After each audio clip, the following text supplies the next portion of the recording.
तो last meeting में देखो सोल्व नहीं कर पाए थे हम, मीटिंग क्लोज हो गई थी। अब इसमें समझना, यहाँ पे ये बोल रहे हैं the angles of a triangle are in AP. जो एंगल्स है ट्राइंगल के वो सब एपी में है। कितने एंगल होते हैं? 3। The greatest angle is twice the least. और ये कंडीशन दे दी कि जो ग्रेटेस्ट एंगल है ना, जो सबसे बड़ा एंगल होगा, भाई 3 एंगल होते हैं, कई बार तो सेम भी हो जाते हैं, ठीक है, और कई बार डिफरेंट भी होते हैं। जब 60 60 60 हो जाते हैं तो वो क्या बोलते हैं? इक्विलेटरल बोलते हैं। ठीक है, 3 एंगल है तो 60 के अलावा भी तो कुछ और हो सकता है, इक्विलेटरल ही होगा हमेशा, है ना। मानो कि भाई एक 40 हो गया, एक 60 हो गया, ठीक है, दूसरा फिर 80 हो गया ना 180। टोटल सम कितना होना चाहिए? 180। तो 40 60 और 80। तो वो इसी तरीके से कुछ कह रहा है कि जो तीनों एंगल है ना वो एपी में, एपी मतलब तीनों एंगल का डिफरेंस सेम होना चाहिए। तीनों एंगल का डिफरेंस क्या होना चाहिए? उन तीनों एंगल में डिफरेंस सेम होना चाहिए। जैसे मैं मान लूँ एक 10 डिग्री और एक मान लूँ 50 है, तो तीसरा क्या हो जाएगा? 120। अब यहाँ पे देखो इन दोनों एंगल के बीच में जो डिफरेंस है वो 40 है, और इनके बीच में कितना है? 70। तो क्या ये एपी में है? ये एपी में बिल्कुल भी नहीं है। एपी में क्या होता है? कॉमन डिफरेंस सेम चल रहा होता है। तो यहाँ पे ना हमें बैठ के सोचना नहीं है, ये रख के देख लेते हैं, एक बार 20 रख लिया, अगला फिर कुछ और रख लिया कि आ रहा है कि नहीं। हमें क्या करना है? अगर 3 टर्म्स को, 3 एंगल्स को, कोई भी अगर वो बोल रहा है ना 3 चीजें एपी में, तो वहां पे हम जो लेते हैं वो टर्म्स, वो नंबर, वो कुछ इस तरीके से लिया जाता है। ठीक है, ए माइनस डी, ए और दूसरा लास्ट वाला यानी कि थर्ड ए प्लस डी। इनमें अगर डिफरेंस देखोगे तो डी डी का डिफरेंस चल रहा है। ठीक है, ए टू में से ए वन माइनस करो, 3 ही तो टर्म है, इसको मान लो a one a two a three, तो a two minus a one कितना हो जाएगा? A minus a minus d. यहाँ पे भी बच्चे गलती करते हैं, ब्रैकेट नहीं लगाते और फिर ये गलत हो जाता है। ठीक है, तो ये ए माइनस ए प्लस डी, तो इन दोनों में डिफरेंस कितने का है? डी का। यहाँ पे भी तुम्हें साफ दिखाई दे रहा है कितना है? डी। तो डिफरेंस कितना चल रहा है भाई? यहाँ पे डी का डिफरेंस चल रहा है। तो अब आगे से याद रखना है, अगर कभी भी 3 टर्म 3 नंबर एपी में बोले जाते हैं तो हम यही लेंगे। ठीक है, ऐसे ध्यान रखना है। ए, एक ए में से डी को माइनस कर दो और अगले में डी को ऐड कर दो, तो ये 3 टर्म हो जाएंगी, ए minus D, a plus D. ठीक है ना। अब इनको ऐड करोगे तो 180 बैठेगा ना। कैसे? क्योंकि 3 एंगल है और 3 एंगल का सब 180 ही होता है। तो यहाँ पे डी माइनस का डी है, प्लस का डी है, कैंसिल हो गया, ये a plus a 3 is equal to 180। तो ए तो आ गया, ये कितना आ गया? 60 डिग्री, यानी कि पहला एंगल। ठीक है, एक एंगल आ चुका है मेरे पास 60। अब एक इससे कुछ कम होगा और एक इससे कुछ ज्यादा होगा। ठीक है, तो क्या करो, देखो कंडीशन जो दी हुई है वो लिखो। द ग्रेटेस्ट एंगल, अब इसमें से बताओ सबसे बड़ा एंगल कौन सा होगा? A minus d, sir a. A, a a plus d. Plus d. A plus d, देखो यहाँ पे क्या है, मैंने मान लिया अगर ए सबसे बड़ा है तो फिर ये तो ए से कुछ कम होगा क्योंकि ए में से कुछ माइनस हो रहा है। और यहाँ पे देखो तो ए में कुछ ऐड हो रहा है, तो मैंने गलत माना था, यानी कि ए में जब कुछ ऐड हो रहा है तो फिर यही सबसे बड़ा एंगल है। तो कह रहा है जो ग्रेटेस्ट एंगल है यानी कि ए प्लस बी, इज का मतलब होता है इज इक्वल्स टू, हमेशा इज ट्वाइस द लीस्ट। तो जो सबसे छोटा एंगल है, लीस्ट एंगल है, उससे क्या है? वो ग्रेटेस्ट एंगल डबल है। क्या है? डबल।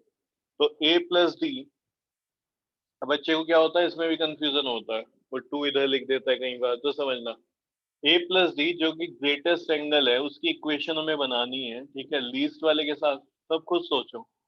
कुछ को तो लैंग्वेज से समझ आ गया हो, कुछ नहीं सोच पाते इस तरीके से। ठीक है, क्या है दोनों इक्वल है? नहीं इक्वल है। बड़ा कौन है इसमें? ये बड़ा है, साफ साफ दिखाई दे रहा है ना। तो अगर मैं इधर 2 से मल्टीप्लाई कर दूं तो और बड़ा हो जाएगा, इक्वल कहाँ हो पाएगा? तो 2 इधर आएगा फिर। तो अगर कभी भी कोई दिक्कत आए तो कुछ ऐसे सोचा करो। ठीक है, कि भाई ये दोनों आपस में इक्वल कैसे हो सकते हैं? तो बड़ा नंबर है, ये छोटा है तो छोटे में कुछ मल्टीप्लाई करो तो उसके इक्वल आ रहा होगा, और ये कंडीशन उसने बता रखी है। ठीक है, और बहुत अच्छा है तुम यहाँ से इसको समझ पा रहे हो। सही है ना। अब क्या करो, देखो ए की वैल्यू यहाँ पे लिख दी मैंने 60 प्लस डी, ट्वाइस ए की वैल्यू यहाँ पे लिख दी 60 और माइनस डी। ये एक इक्वेशन है और इसमें कितने वेरिएबल है? एक ही वेरिएबल है डी, तो डी की वैल्यू यहाँ से आ जाएगी। ठीक है ना। अब इसको देखो, इधर लिख रहा हूं मैं, ये हो जाएगा 60 plus D is equals to 120 -2d D को इसको इधर लिया उठा के तो जाएगा 2d + d 120 - 60 ठीक है। डिग्री लगा सकते हो या छोड़ दो क्योंकि है ना कि क्वेश्चन तो डिग्री में ही आएगा ना। मर्जी है तुम्हारी। तो डी की वैल्यू कितनी आ गई 20। डी कितना आ गया 20 डिग्री यहाँ पे लिख दो। तो देखो जो 3 एंगल हैं वो क्या क्या हो जाएंगे। ठीक है ये लिख लो उसके बाद में लिखवा रहा हूँ।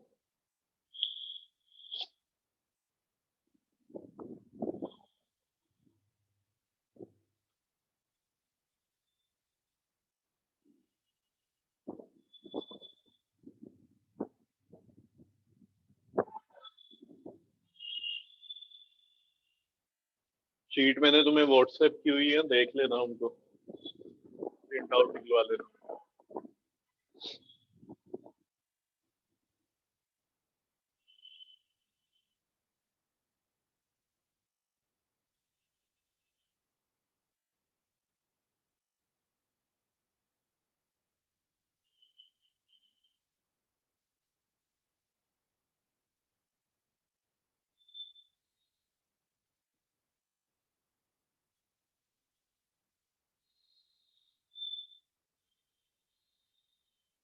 ठीक है ना आगे देखते हैं। तो A60 है D20 है। उसके बाद ये लिखना therefore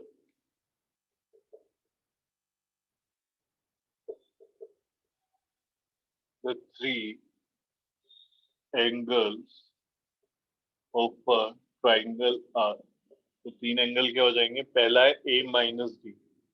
तो इसको तुम क्या लिख सकते हो देखो A - D का मतलब क्या हो गया 60 - 20। तो ये एंगल आ गया 40। अगला है A यानी कि 60 डिग्री और फिर हो जाएगा A + D 60 + 20 = 50। तो देखो 3 एंगल है और तीनों में क्या है AP चल रही है 40 और 60। 20 ऐड हो रहा है 60 80 20 ऐड हो रहा है तो यहाँ पे D 20 ही आया था हमारा। तीनों का सम करके देख लो 40 + 60 100 + 80 180। नेक्स्ट क्वेश्चन देखो इसके बाद क्वेश्चन नंबर 7। क्वेश्चन नंबर 7 में कह रहे हैं if 7 times the 7th term। चलो मैं लिख रहा हूँ question. If 7 times the 7th term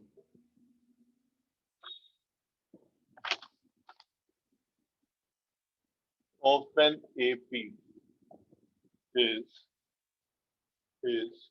equal to 11 times the 11th term,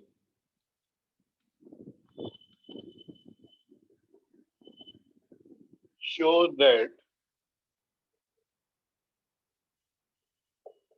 the 18th term of the AP is 0। of the AP is 0। क्या कहते हैं देखो शुरू में ये लिख देना let first term be A and common difference B D। First term A हो गया और कॉमन डिफरेंस हो गया D। 7 times the 7th term देखो टाइम्स मतलब मल्टीप्लाई प्रोडक्ट ठीक है 7 टाइम the 7th टर्म ठीक है ऐसे लिख दूं 7th term 7 times the 7th term of an AP is मतलब मैंने बताया तुम्हें is equal to the 11 times the 11th term 11 times the 11th term। ठीक है तो ये दिया हुआ है। मैं अब कह रहे 18th टर्म इस एपी की 0 होगी ये प्रूव करो। देखो जब वो कहते हैं ना ये वाली टर्म प्रूव करो तो हमें उसके लिए क्या चाहिए होता है ए और डी की वैल्यू निकालनी है। ठीक है तो वो जो वैल्यू होगी वो कहीं ना कहीं से हम यहाँ से निकाल देंगे ए की या डी की या दोनों की। ठीक है तो यहाँ पे अगर 7th टर्म है तो इसको देखो मैं लिख सकता हूँ A + 6D। बोलो सही है कि गलत है। सही है। सही है। ये 7 की मल्टीप्लाई करा दो 7 है plus 42D, 11A plus 110D। ठीक है, डी वालों को एक साइड ले लो और ए वालों को एक साइड ले लो। ठीक है, फिर 7A इसको इधर उठा के लाओगे, माइनस 11A, ये 110D माइनस 42D। ठीक है ना, ये हो जाएगा 68D, और ये माइनस में कितना आ गया, -4। ठीक है ना, माइनस आएगा क्योंकि -11A है और प्लस में 7A है। फिर इसको उधर ले जाओ, ए की वैल्यू क्या हो जाएगी, देखो माइनस भी तो उधर जाएगा 68। अब देखो माइनस को तुम -4 लिखो या फिर माइनस ऊपर भेज दो, बात तो एक ही है ना। ऐसा क्यों कर सकते हैं हम, तो देखो समझो, ये माइनस है, ऊपर क्या है, प्लस है, तो ओवरऑल सिंबल क्या हो जाएगा, प्लस माइनस माइनस। तो जनरली हम जब ऐसे उठा के लाते हैं तो माइनस को ऊपर ही लिख देते हैं।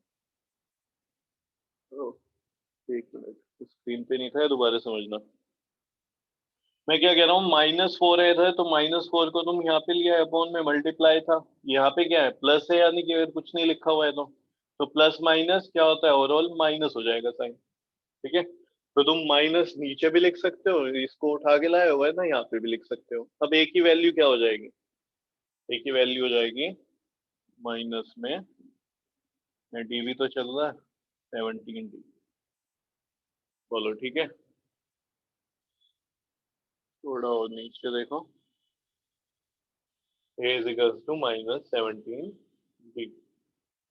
क्या करें, अब देखो यहाँ तो एक ही इक्वेशन बनी है, एक इक्वेशन बनी है, तो देखो एक की ही वैल्यू हम निकाल सकते हैं। ठीक है, यहाँ पे अगर देखा जाए इज इक्वल्स टू का साइन कितनी बार है, एक बार, तो एक इक्वेशन है, और दो यहाँ पे हमारे पास अननोन थी वैल्यू, तो हमने क्या करा, एक को निकाल लिया किसी दूसरे की टर्म में। ए क्या है एग्जैक्ट, डी क्या है वो नहीं हम फाइंड कर सकते यहाँ पे। ठीक है, अब क्या करो, जो उसने बोला है, उसने कहा 18 टर्म दिखानी है कि जीरो है इसकी, तो यानी कि ए 18 की वैल्यू निकालो, वो क्या होगा, a प्लस 17। सही है, इसको ले लो 1, और a की वैल्यू कितनी है, -17D, तो -17D प्लस 17D, तो a 18 की वैल्यू हो जाएगी 0। यहाँ पे लिख लेना यूजिंग इक्वेशन, इक्वेशन 1 का तुमने यूज किया है यहाँ पे, लिखो जल्दी से।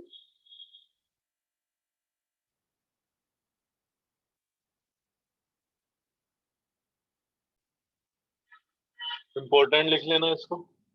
ठीक है, अब देखने में क्या है, हवा खराब हो जाती है बच्चे की। ठीक है, पता नहीं क्या है, ये तो समझ ही नहीं आ रहा। ठीक है, और सॉल्यूशन भी करते करते, लेकिन एक दो बार प्रैक्टिस करो, सबसे बढ़िया क्वेश्चन फिर यही लगने लग जाता है। समझना कैसे, in a given AP, if pth term, कोई टर्म होगी ना, जैसे 5th टर्म होती है, 7 टर्म होती है, मैं कहूँ 7 टर्म किसी एपी की जो है उसकी वैल्यू 50 है, तो यहाँ पे इसी तरीके से कह रहा हूँ, वो जो pth टर्म है उसकी वैल्यू क्यू है। ठीक है, यहाँ पे इन्हें बोल दिया एपी में जो फर्स्ट टर्म है उसको मैं ए मान के चलूंगा और कॉमन डिफरेंस को डी मान के चलूंगा। ठीक है, और ये भी मुझे पता है कि भाई a n is equals to क्या होता है, a plus n minus 1 we know. ठीक है, ये तुम जानते हो कि नहीं जानते हो, जानते हो, तो अगर एन टर्म ये है, एन यहाँ पे लिखा है, तो यहाँ पे भी एन आया, ये फर्स्ट टर्म आई, ये डी टर्म कॉमन डिफरेंस आ गया। तो अगर मैं pth टर्म बोल रहा हूँ, यानी कि एन में, एन टर्म में तो यहाँ पे एन आता है, pth होगी तो ये p बन जाएगा, फर्स्ट टर्म a यहाँ पे भी रहेगी और n के प्लेस पे यहाँ पे p आ जाएगा। बोलो जी, हाँ या ना, जल्दी बोलो। Yes sir. ठीक है, इसको वो किसके इक्वल बोल रहा है, ठीक है, pth टर्म को वो कह रहा है कि भाई q के इक्वल है, किसके इक्वल है, q के इक्वल, इसको ले लो बस। समझ रहे हो ना, कोई टर्म है उसकी वैल्यू दे दी, अब वो क्या कह रहा है, qth टर्म ऑल्सो, इसको देखो मैं ऐसे लिख रहा हूँ, qth टर्म किसके इक्वल है, p के। qth टर्म क्या होगी, nth टर्म ऐसे लिखी जाती है, pth टर्म ऐसे लिखी जाएगी, तो qth टर्म कैसे लिखी जाएगी, देखो a plus q minus 1d। बोलो सही है गलत है, सही। सही है ना। अब यस मैं सर। तुमसे पूछूं कि भाई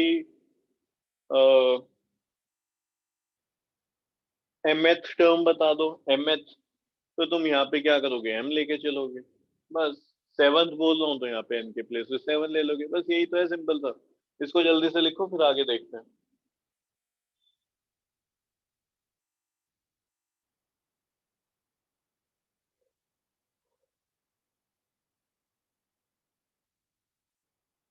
अब क्या करते हैं, क्वेश्चन में सोल्व करते हैं। Solving equation 1 and 2 we get, solving equation 1 and 2 we get. देखो फर्स्ट क्या है, a प्लस p माइनस 1, ठीक है, bracket d is equal to q। और सेकंड ये है, क्या करो देखो समझना है, यहाँ पे a और d की वैल्यू निकाल सकते हैं क्या? बिल्कुल निकाली जा सकती है। दो इक्वेशन है तो दो अननोन वैल्यू निकाली जा सकती है, ठीक है, दो इक्वेशन है, दो अननोन वैल्यू निकाली जा सकती है। तो देखो यहाँ पे दो इक्वेशन होगी, एलिमिनेशन मेथड लगा रहा हूं मैं, ए और ए, कोफिशिएंट भी सेम है इनका, तो ये कैंसिल हो जाएंगे, लेकिन दोनों प्लस में है तो माइनस करना पड़ेगा। माइनस, माइनस इसे करूंगा तो सबको करना पड़ेगा, इसको भी माइनस करना पड़ेगा और ये भी। तो जहाँ पे प्लस लिखा था माइनस आ गया, जहाँ पे प्लस था माइनस आ गया, तो ये प्लस का है और माइनस का है कैंसिल। लिखना नहीं है, समझो, इस टाइम बोर्ड पे नजर होनी चाहिए सबकी, ठीक है, लिखो मत बिल्कुल भी, आगे लिख लेना, टाइम दूंगा। तो ये प्लस का है माइनस का है कैंसिल हो गया, यहाँ पे क्या बचा देखो, इसको समझना, ठीक है।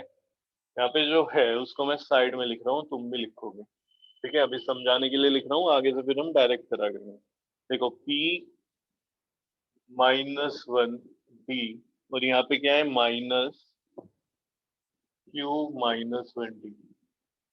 बोलो जी, आ रहा है इतना समझ कि नहीं? तो यही यस तो सर। है। अगर मैं यहाँ पे बोलता कि 5 माइनस 7 है, तो तुम यही नहीं कर रहे होते, 5 माइनस 7 और आंसर लिख देते -2। तो यहाँ पे नहीं तुम ये काम कर सकते ऐसे ही लिख के, ऐसे ही लिख दो बस। अब क्या करोगे, यहाँ पे डी को ले लो कॉमन, डी को ले लो कॉमन। तो जब तुमने डी को कॉमन लिया तो कितनी टर्म है यहाँ पे, अगर मैं तुमसे पूछूं नंबर ऑफ टर्म्स कितनी है, तो तुम कहोगे दो है जी, एक ही है और एक ही है। दोनों में से डी निकल आया तो बचा क्या, ये बचा यहाँ से, तो p -1 और यहाँ पे देखो माइनस, और ये q माइनस। अब आगे देखना d, ये जाएगा p-1 -q+1, माइनस है ना, तो ये माइनस हो गया और ये प्लस हो गया, तो प्लस का 1 और माइनस का 1 गया। तो d की value d multiply by p minus q आ जाएगा। कोई डाउट है यहाँ तक तो पूछो। सर ये वाला स्टेप एक और समझा दो। देख, मैं ये कह रहा हूँ, अगर यहाँ पे कुछ ऐसे लिखा होता 8, ठीक है, और -7, तो इसको तू ऐसे नहीं लिख सकता क्या, 8 -7 ऐसे हॉरिजॉन्टली सर लिख सकते हैं। लिख सकता है, यहाँ भी आंसर आएगा 1 और यहाँ भी आंसर आएगा 1। तो यही चीज मैंने इसको उठा के मैंने ऐसे हॉरिजॉन्टली लिख दिया। अब इसको मैं सोल्व कर रहा हूँ, जैसे मैंने 8 - 7 को सोल्व किया था। तो ये वाली टर्म और ये वाली सोल्व करनी है, इसमें भी डी है इसमें भी डी है, दोनों का डी उठा के रख दिया यहाँ पे।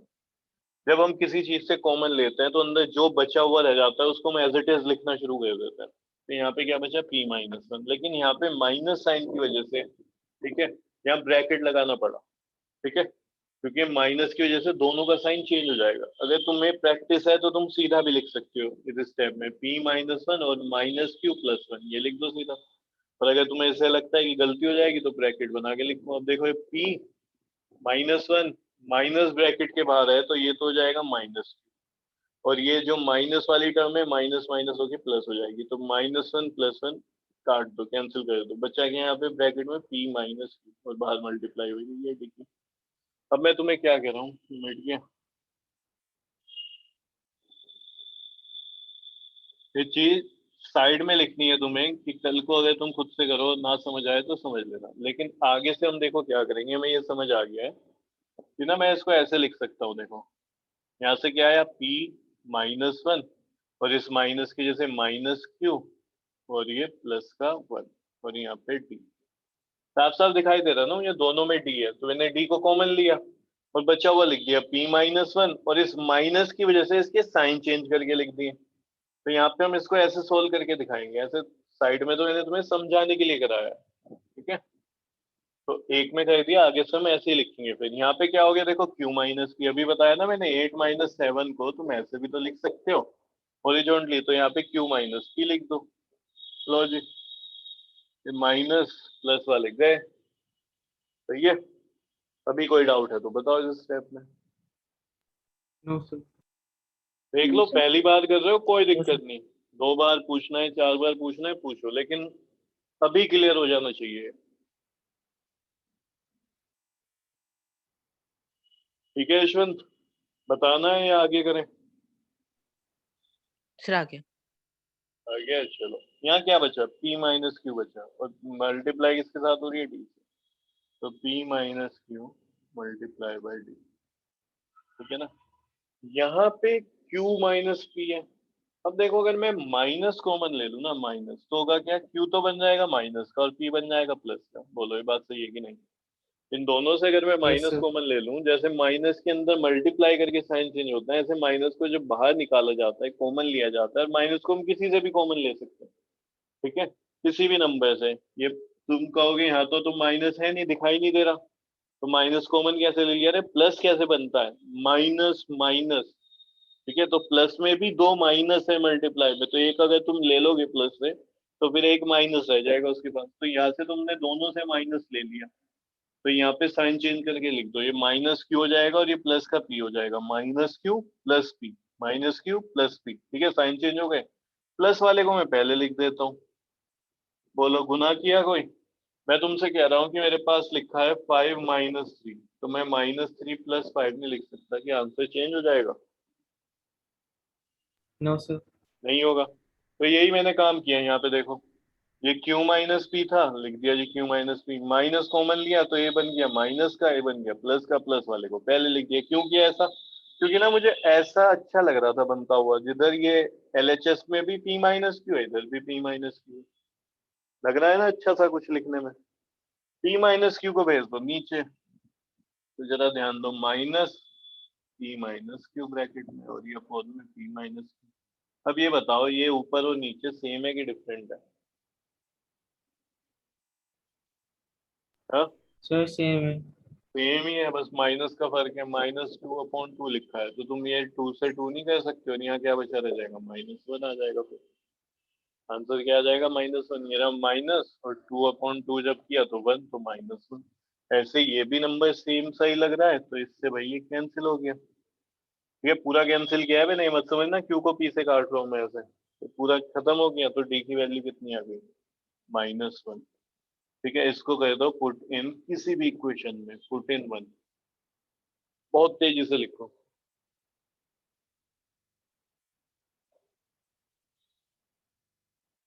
और जो भी लिखोगे, लिखते टाइम सोचो भी उसको क्या लिख रहे हो, ये नहीं कि बस ध्यान कहीं हो रहे हो और लिखे जा रहे हो।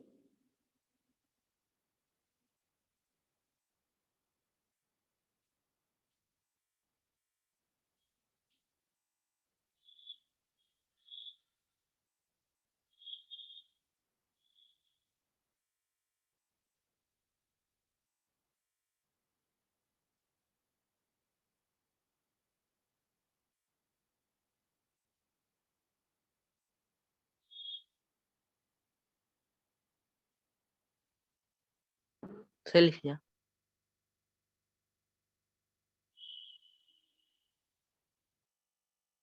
सबने लिख दिया? अब यस देखो सर। इसको, वैल्यू को डाल दो फर्स्ट वाले में। ठीक है, फर्स्ट इक्वेशन ये है। ठीक है, इसके बाद तुम यहाँ से लिखोगे जो अभी मैं बोर्ड पे लिख रहा हूँ। यहाँ पे क्या है, ये a प्लस, ये तो इन सोचो ये भी तो है भाई, ये इसके इक्वल है। ठीक है, ये तो पी एच टर्म हमने लिखी, ये होती है और इसकी वैल्यू दी है ये q। तो यहाँ पे a प्लस p-1, वैल्यू किसकी निकाली हमने, d की। d कितना है, -1। ठीक है, इज इक्वल्स टू q। तो देखो -1 की मल्टीप्लाई हो रही है, यानी कि एक तरीके से सिर्फ माइनस की मल्टीप्लाई सोच के चलो, तो क्या होगा, ये बदल जाएंगे, साइन बदल जाएंगे, ये तो हो जाएगा माइनस का और ये हो जाएगा प्लस का। तो लिखते हैं यहाँ पे माइनस का p और ये प्लस का 1, और उधर क्या चल रहा है, q।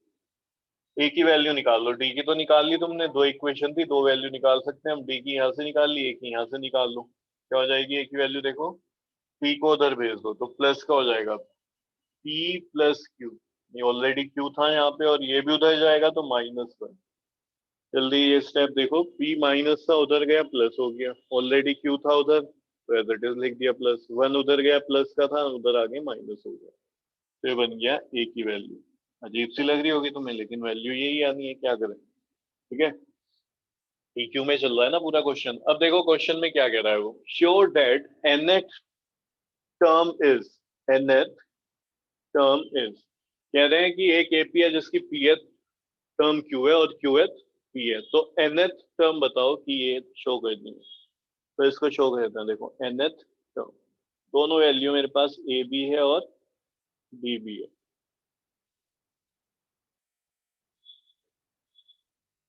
इसको मैं हटा रहा हूँ, सही है भाई। और इधर मैं लिख रहा हूँ nth टर्म, nth टर्म का मतलब होता है a प्लस n माइनस 1। बोलो जी, सही है गलत है? तो सही है। सही है। nth मतलब a n भी लिख सकता है इसको मैं, तो a के प्लेस पे क्या आ जाएगा, p प्लस क्यू माइनस 1, ये एक ही वैल्यू है पूरी, फिर यहाँ पे प्लस है प्लस लिखो, यहाँ पे n ही लिखा रहने दो भाई, nth टर्म बोल रहा है ना वो, तो n की वैल्यू तो पता नहीं हमें कौन सी टर्म है, d की वैल्यू कितनी है -1, तो यहाँ पे रख दो माइनस। साइड में क्या लिखोगे तुम, using equation 1 and, using equation 1 and 2। ठीक है, 1 और 2 का यहाँ पे हम पुट कर देंगे, तो ए एन देखो कितना हो जाएगा, ये इसके लिए लिखा है नहीं तो नीचे लिख देता हूँ, ये हो जाएगा p प्लस क्यू -1 की मल्टीप्लाई कराओ तो -n प्लस 1। देखो माइनस की जब मल्टीप्लाई कराएगी ये माइनस का हो जाएगा प्लस का हो जाएगा, लिख दिया। -1 प्लस 1 कैंसिल हो गए, तो ए एन की वैल्यू कितनी आ गई, p प्लस क्यू माइनस, क्या है ये, nth टर्म है, तो nth टर्म जो है इस एपी की वो है p plus Q minus n, और यही हमें प्रूव करना था। देखो nth टर्म क्या दिखाई थी, p plus Q minus n। अब पहली बार तुम क्योंकि ये क्वेश्चन कर रहे हो तो हो सकता है तुम्हें भारी लगे, ठीक है, समझना है, तो इसकी प्रैक्टिस करो एक दो बार, तुम्हें फिर इजी लगने लगेगा।